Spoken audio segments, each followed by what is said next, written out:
नमस्कार मु मधुस्मिता आपण मानक स्वागत करछि मो यूट्यूब चैनल मामा दिशा ब्लॉग को। केमती अच्छे आपण मैंने भावुँ बहुत भलरे थे मु तो बहुत भलरे अच्छी एमती आपण मैंने सब बेले भलरे ही था।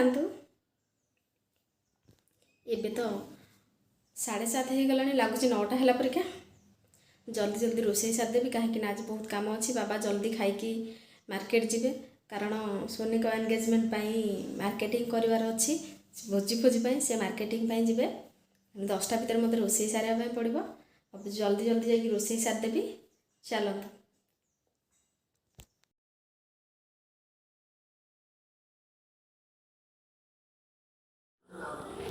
भात सरीगला झुड़ंग भजा भी सरीगला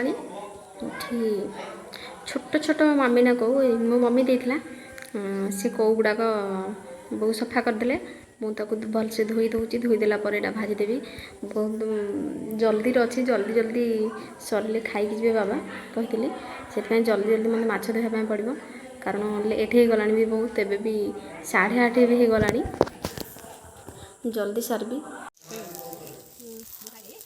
माछ मु चुली रे भाजी दौचे माछ भाजी देले जल्दी से गैस रे मु माछ बेसर करदेवी से गैस रे भी डाली सरीगला भजा भी रही जे भजा खाइबा कथा खाइबे बेसर खाइबा कथा जे खाइबे एठी काम अच्छी बोंकर कारण बो एठी लखुणी बाटी घी बाहर करेंगे से चुली रे करुछन। एबे मु किचन को पळे आसली एठी माछ बेसर करदेवी जल्दी जल्दी सरीज ये चुली की सब नहीं गला बेलू टेकिकी बहुत कष्ट से मसला तेल एगुड़ा सब नहीं गला बेलू बहुत कष्ट से ही मुझे सारिदेवी जल्दी बिजी भी रेडी हो गलानी जी बाबा को छाड़ी मीरा को आने से खरा भी हो गलानी जल्दी सारी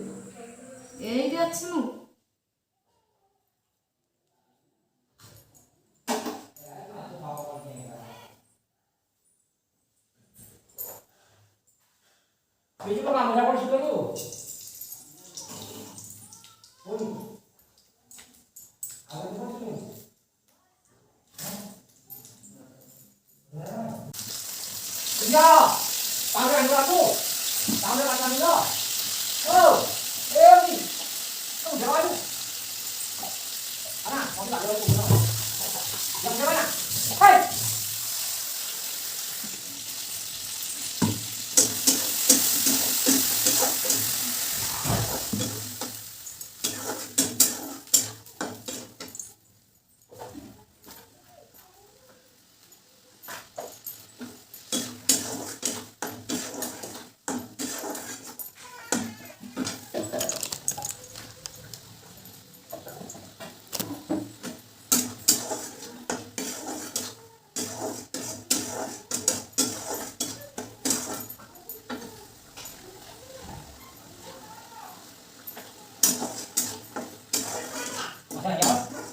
Bukan gula dia tahu nak?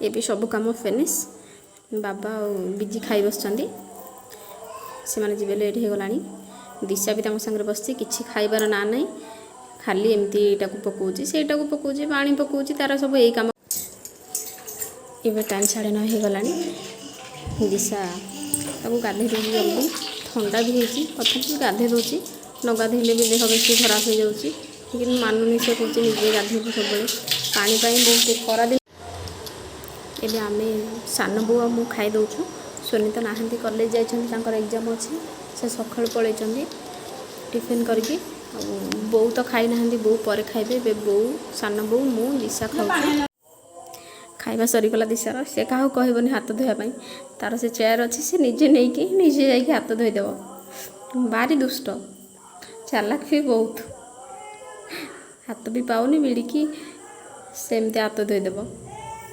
ताको नहीं कि आवश्यक नहीं।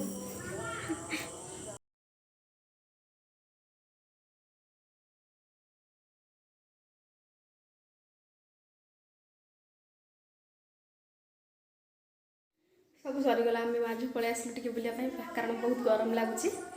ଘରେ କେହି ନାହାନ୍ତି କହିଥିଲି। ବାବା ବି ଯାଇଛନ୍ତି ମାର୍କେଟିଂ ପାଇଁ, ସୋଲିଙ୍କର ଏନଗେଜମେଣ୍ଟ ହେବ ସେଥିପାଇଁ କ'ଣ ମାର୍କେଟିଂ ପାଇଁ ଯାଇଛନ୍ତି। ଆମେ ସମସ୍ତେ ଆମେ 5-6 ଜଣ ମାତ୍ର ଘରେ ଥିଲୁ। କାଲି ଆମର ସମସ୍ତେ ପଳେଇ ଆସିବେ ଘରକୁ, ପିଲାମାନେ ବି ସବୁ ପଳେଇ ଆସିବେ। ଆମର ବହୁତ ଜଏଣ୍ଟ ଫ୍ୟାମିଲି, ବହୁତ ଗହଳି ହେବ। ବିଜି ବି ନାହାନ୍ତି, ସେ ଯାଇଛନ୍ତି ମୀରାକୁ ନେଇକି ଆସିବା ପାଇଁ ନୟାଗଡ଼। ମୀରା ଆଉ ଟିକେ ପରେ ପଳେଇ ଆସିବେ, ମୋତେ ବହୁତ ଖୁସି ଲାଗୁଛି।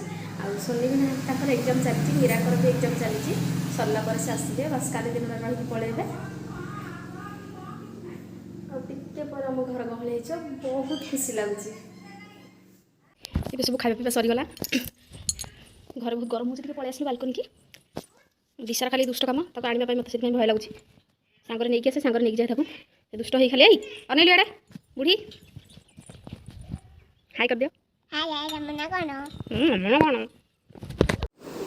फाइनाली मीरा ଏବେ ପଳେଇ ଆସିଲେ। ଆସିଛନ୍ତି, ଖୁସି ଲାଗିଲାଣି। ପୁଣି ଆମ ପାଇଁ ବିରିୟାନୀ ନେଇକି ଆସିଛନ୍ତି। ଏବେ ସମସ୍ତେ ବିରିୟାନୀ ଖାଇଦେଉଛୁ। ଦିଶା ତାର ବ୍ୟସ୍ତତା ଆଣ୍ଟିକି ଖୁଆଇବା ପାଇଁ, କାରଣ ସେ ତାର ବହୁତ ଏବେ ଫେଭରେଟ୍। ସେ 2 ମାସ ହେଲା ଆସିଲା ଦିନଠୁ ଏ ତାର ଫେଭରେଟ୍ ହେଇଯାଇଛି। ଆଉ ମୋତେ ବି ପଚାରୁନି, ଆଣ୍ଟିକି ଖୁଆଇଦେବ, ଆଣ୍ଟି ତୁ ଖାଉନଥିଲୁ, ତାକୁ ଖୁଆଇଦେବୁ। ଛୋଟ ପିଲାଟା